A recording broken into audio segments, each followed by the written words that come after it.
The Fever posted on X, we have waived Megan McConnell, Jessica Timmons, and Kiana Traylor. And you see the thank yous here for Megan and Jessica and Kiana. The Indiana Fever just made the kind of decision that changes careers overnight. 3 players walked into training camp believing they still had a shot to make this roster, and 3 players were sent home only days before opening night. Megan McConnell, Jessica Timmons, Kiana Traylor, gone, just like that. And if you think these were easy cuts, you have not been paying attention to how brutal WNBA roster battles have become in the Caitlin Clark era. This league is more competitive, more physical, and more unforgiving than ever before. Every possession matters. Every roster spot matters. And today, Indiana officially chose the 12 players they believe can survive the pressure, the spotlight, and the expectations surrounding the most hyped WNBA season in years.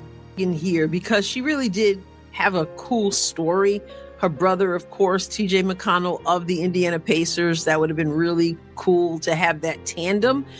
And she was on her way from visiting her brother in Indiana when she got the call about being invited to training camp. So that was really an exciting story. And I think one that people were kind of pulling for because they like TJ, because this is a great human interest story. These players were not fighting for minutes. They were fighting for survival. Every practice felt like a playoff game. Every scrimmage was a job interview. Coaches were analyzing every missed rotation, every defensive lapse, every cold shooting streak. And while fans only see the final cuts posted online, what they do not see are the exhausting weeks behind the scenes. The extra workouts, the film sessions that stretch late into the night, the veterans protecting their spots, and the rookies desperately trying to prove they belong in this league. This is the way it is. Now, I expected Traylor to remain. I did. I thought that she would make the team, and who knows what's going to happen, like I said, but I felt like she came out, she was intense, she did a good job, she did a decent job in all 3 of those games, and so I thought she would make the cut. At this point, not the case. Now, we do know. And now the pressure officially begins. The Fever are no longer a rebuilding story. They are no longer a fun young team with potential. With Caitlin Clark leading one of the most talked about rosters in the entire WNBA, expectations have exploded. National television, sold-out arenas, constant media attention. Every move this franchise makes is being dissected in real time. And this final roster decision tells you exactly how serious Indiana is about trying to win right now. Against the New York Liberty, we were cheering for them. We were thinking, oh my goodness, we've got great players to choose from. And we did have great players to choose from. I'm not saying that we didn't. I'm just saying that that first game was like eyes wide open. And then you had the game against the Dallas Wings and the game against Nigeria. When you look at Megan McConnell may not have entered camp as a favorite to make the roster, but she quickly became one of the easiest players to root for. The connection to her brother, TJ McConnell of the Indiana Pacers, gave fans an emotional storyline, but what truly earned respect was the way she competed. She played with relentless defensive energy, attacked loose balls like her career depended on it, and never looked overwhelmed by the moment. That performance against Nigeria proved she belonged in the conversation. The problem is that Indiana's backcourt is absolutely stacked with talent, speed, and veteran depth. In another situation, McConnell might have earned a roster spot. On this team, there simply was not enough room.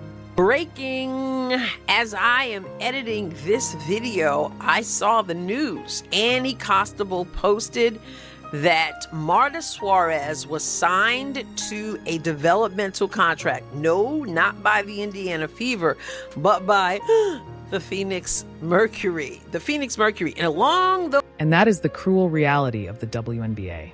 Sometimes playing well is still not enough. Sometimes you do everything right and still lose your spot because the numbers, contracts, and roster construction leave no room for error. That is the side of professional basketball fans rarely talk about.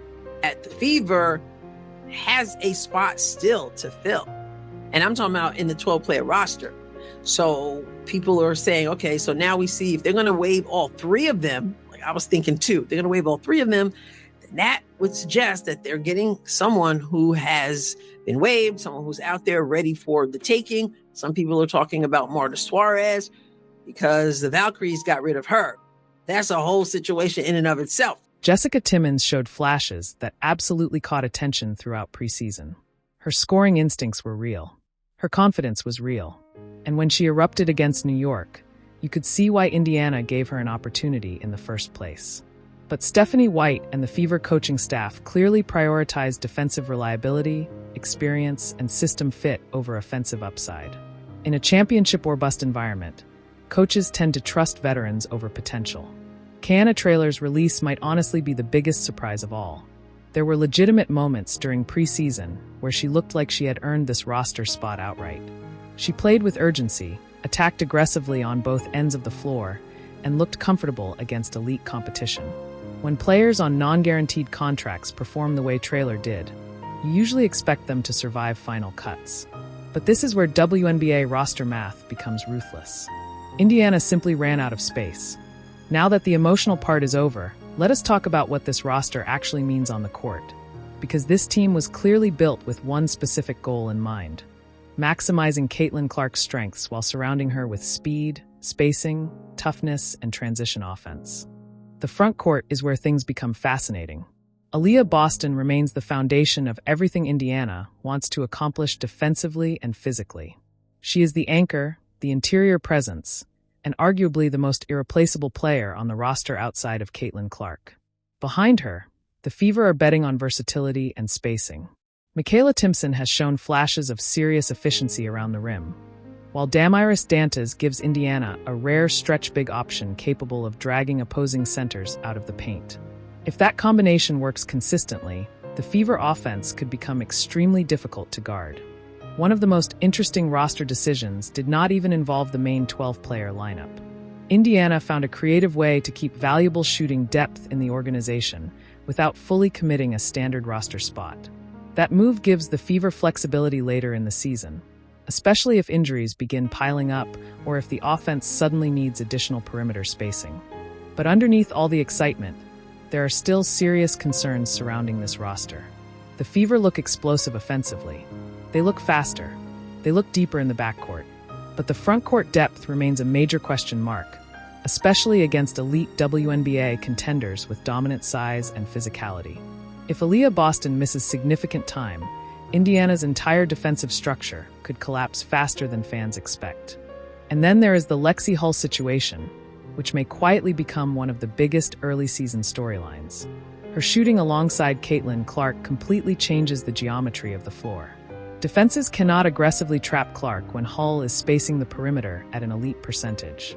Without that spacing, Indiana's offense becomes much easier to pressure, much easier to blitz, and much easier to disrupt in late-game situations.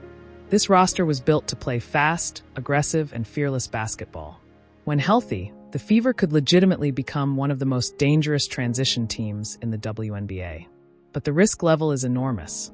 Indiana does not have the luxury of absorbing multiple injuries the way deeper veteran teams can.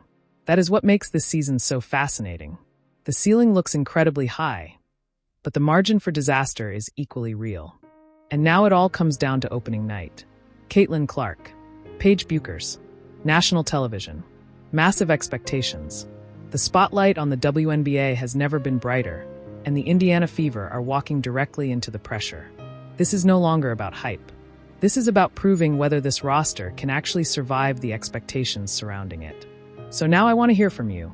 Are the Fever real championship contenders, or are fans expecting too much too soon? Drop your prediction below, and stay locked in because this season is about to become absolute chaos.